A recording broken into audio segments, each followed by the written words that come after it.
In commercial cleaning, server rooms must be handled very carefully.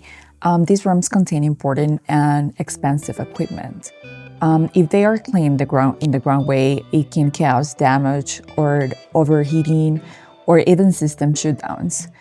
Safe cleaning methods include using HEPA vacuums to control fine dust, avoiding liquid sprays near equipment, and cleaning carefully around cables and under raised floors. They have to be cleaned daily and in places when it's with more traffic, maybe twice a day. So the employees, they have a very good training, and they have to be trained. They have to deal with all these special areas